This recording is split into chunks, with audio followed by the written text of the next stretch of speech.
104 degrees Fahrenheit. It's hot.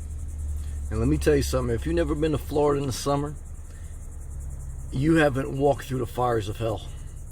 And what I could tell you is, I like it hot. It's hot as hell today, man. It's hot. So how hot is too hot?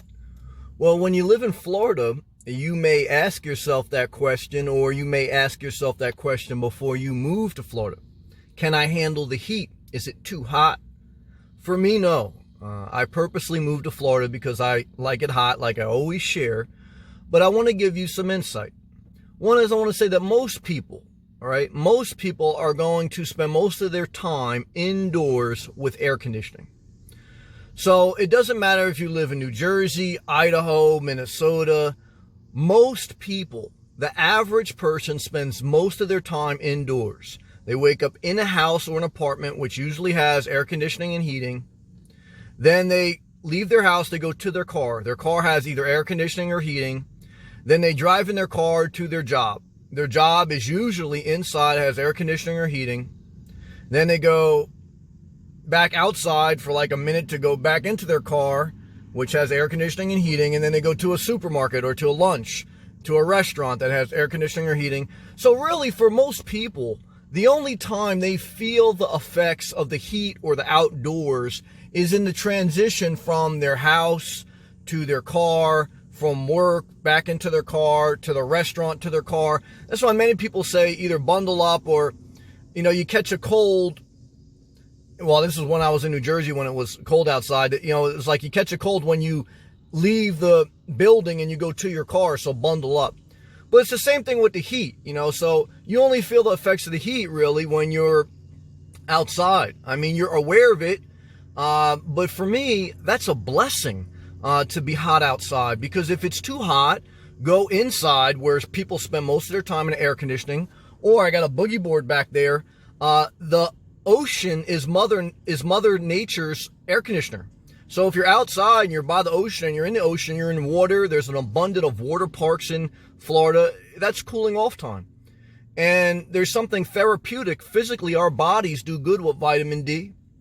Which is sun exposure. Of course, you have to be conscious of how much. But for me, for all those reasons, you can mitigate the heat if you didn't like the heat by just staying in air conditioning, which most people will do anyway. Most people spend most of their lives indoors, whether it's their house, their apartment, their job, their car.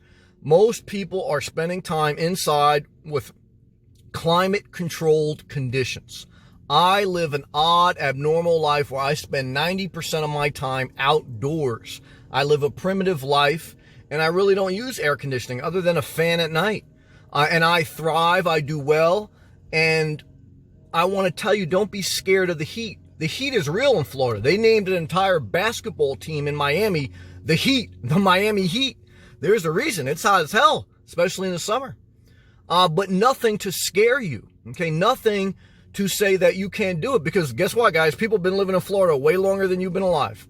And guess what?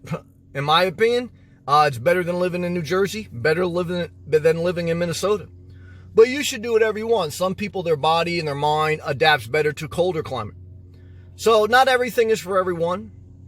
But another insight on heat and, how people, I don't want to say they over-exaggerate it, because it's very hot in Florida in the summer, but not to the point where it's like, how do you survive? It's just like, come on. I mean, there's plenty of ways that you don't even have to really feel the heat. But people by nature, they like to complain. So if they go outside and it's not like perfect 75, 80 degrees, here comes the bitching and moaning, because people like to bitch and moan. They don't like to be thankful. It actually takes effort to stop your mind from complaining and being thankful and appreciative. It's easy to let your mind just go and ramble and you just bitch and moan for hours. And so make a mental note of that. And make a mental note, don't let anyone steer you away from Florida, because they sedated their dreams. They gave up on their dreams. They wasted their life. They destroyed their life. They have unhealthy relationships. Okay. They have unhealthy habits in their life, and they want to give you advice on where to live. Give them the middle finger emoji, and you get in a car or airplane and you move to Florida and you never look back. Okay, that's what I say. And if you never see your family members again, guess what? Thumbs up. Thumbs up. Okay. And Some people understand what I'm saying. Some people don't. I don't care either way. Florida forever. Praise the Lord. Stay inspired.